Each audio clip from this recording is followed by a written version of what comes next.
అప్పులు తీసుకున్నారు, ముఖ్యంగా 3 జిల్లాలకు సంబంధించిన ఆస్తుల మీద.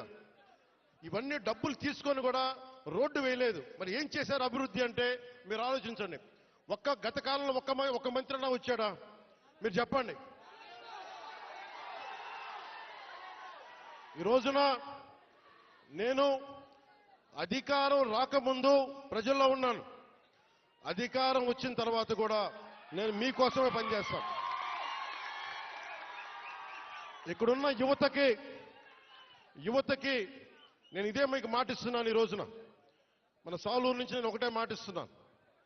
నేను మన మన్యం ప్రాంతాలు యువతకి ఉపాధి కల్పించేలాగా టూరిజం వైపు కానీ చాలా మంది ఇక్కడికి మీకు ఉపాధి అవకాశాలు కల్పించేలా నేను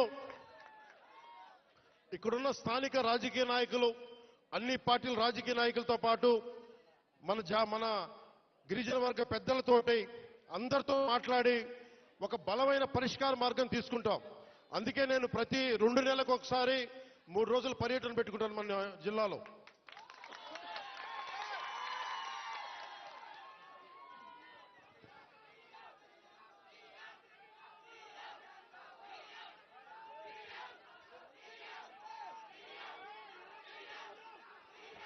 అలాగే మనకి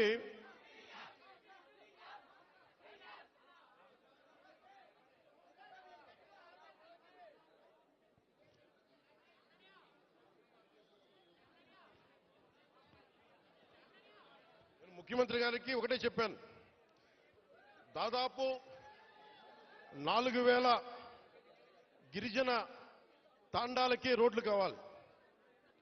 పంచాయతీలు క్రమంగా చూసుకుంటే 400 పంచాయతీలే కానీ గ్రామాలను మటు దాదాపు 4000 తాండాలు ఉన్నాయి. 20 మంది నివసించే, 40 మంది నివసించే ప్రతి ఒక్కరికి రోడ్డు వేయడానికి కష్టసాధ్యం కనుక ముందు మనం 3 విడతలు అనుకున్నాం.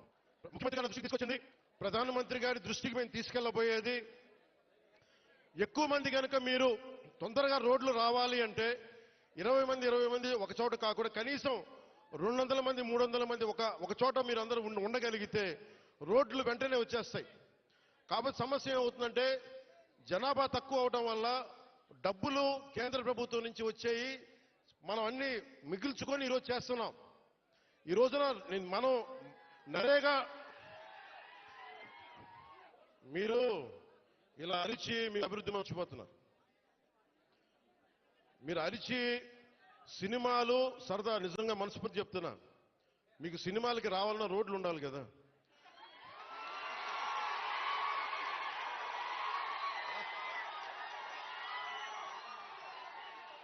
అలాగే మీరు ఉపాధి అవకాశాలు కావాలన్నా డబ్బులు ఉండాలి. డబ్బులు రావాలంటే ఎక్కడి నుంచి చేస్తాం? వెనకాల పెరట్లో చెట్లు కొడితే డబ్బులు వస్తాయా? మనం ఏదో స్కిల్ నేర్చుకోవాలి, ఒక సమర్థత ఉండాలి. దానికోసం మనం సంపూర్ణమైన ప్రయత్నం చేస్తా ఉన్నాం. నేను మీకు ఈరోజు మాటిస్తున్నా,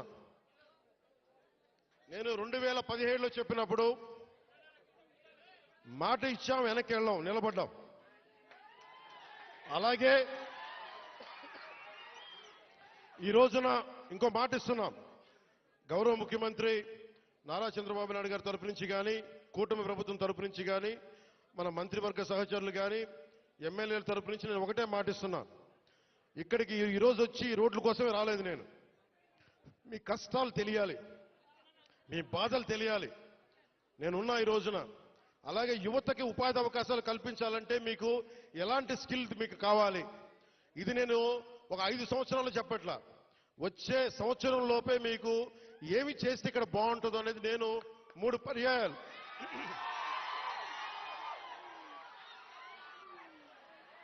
నేను 6 నెలలు అయింది ప్రభుత్వం వచ్చి. ప్రతి 2 నెలలకి నేను మన విజయనగరం జిల్లాలో కానీ, మన పార్వతీపురంలో కానీ, అరకు ప్రాంతాల్లో కానీ, గిరిజన జిల్లాలో కానీ అన్నింట్లో కూడా నేను కనీసం ప్రతి 2 నెలలకి 10 నుంచి 15 రోజులు గిరిజనులతోనే గడపాలి, మన ప్రాంతంలోనే గడపాలని కోరుకున్నాను. ఎందుకంటే మీ అభివృద్ధి నాకు చాలా అవసరం. మీరు ఆనందంతో ఉండాలి. 70 సంవత్సరాల తర్వాత కూడా ఇంకా మీరు మందులకి, ఇంకా మీరు రోడ్లకి, ఇంకా మీరు ఉపాధి అవకాశాలకి బాధపడుతుంటే చలించే వ్యక్తి నేనున్నాం. దానికి స్పందించే వ్యక్తి ముఖ్యమంత్రి గారు ఉన్నారు. మా ఇద్దరి బాధకి మీకు న్యాయం చేయడానికి నరేంద్ర మోదీ గారు ఉన్నారు. మేమందరం మేము ముగ్గురం మీ బాధలను అర్థం చేసుకొని నేను వాళ్ళందరి తరపున క్షేత్రస్థాయిలో మన మంత్రివర్గ సహచరులతో ఎమ్మెల్యేల తరపున అందరితోటి కలిసి నేను ప్రతి గ్రామం పర్యటించి కష్టాలు తెలుసుకొని కొంతమంది పెద్దల్ని పిలిచి అవసరమైతే ఎలాంటి అభివృద్ధి ఇక్కడ అద్భుతంగా ఉంది. చూస్తూ ఉంటే చాలా అద్భుతంగా ఉంది. ఉదాహరణకి ఇలాంటి ఇల్లున్న చోట మంచి ఇల్లు చేసి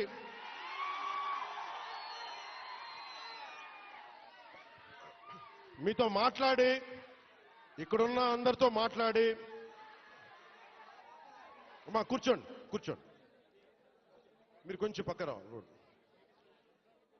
ఇలాంటి సుందరమైన ఈ కనిపించే చోట ఇలాంటి కొంత మైదానం ప్రాంతంలా కనిపిస్తే ఇక్కడ పల్లంగా ఉన్న కంటే ఎత్తు పల్లా లేకుండా చదరంగా ఉండే ప్రాంతంలో నిజంగా ఇది హోమ్ స్టేట్ అని అంటాం. అమెరికా లాంటి చోట్ల విదేశాలు లాంటి చోట్ల ఏం చేస్తారంటే ఇలాంటి చోట్ల ఇలాంటి ఇళ్లలో వచ్చి ఉండేలాగా వాళ్ళకి కావాల్సిందల్లా శుభ్రంగా ఉండాలి. విదేశీయులు వస్తారు చాలా మంది అడవులుగా అర్థం చేయ మనకి అడవుల్లో విహరించడానికి చాలా మంది వస్తారు. మనకి తద్వారా ఉపాధి అవకాశాలు వస్తాయి, వస్తాయి. మీరు కూర్చోబెట్టి ఈ మనకి పర్యావరణం కోసం పరిశోధించే శాస్త్రవేత్తలు చాలా మంది ఉన్నారు. వాళ్ళందరికీ వచ్చి ఉండాలి అంటే మీరుండే ఇళ్లలోనే తర్వాత మనకి ప్రకృతికి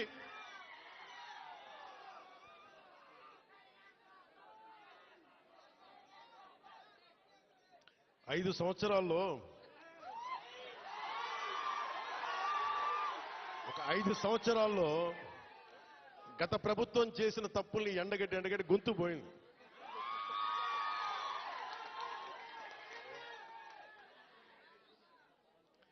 ఈ రోజున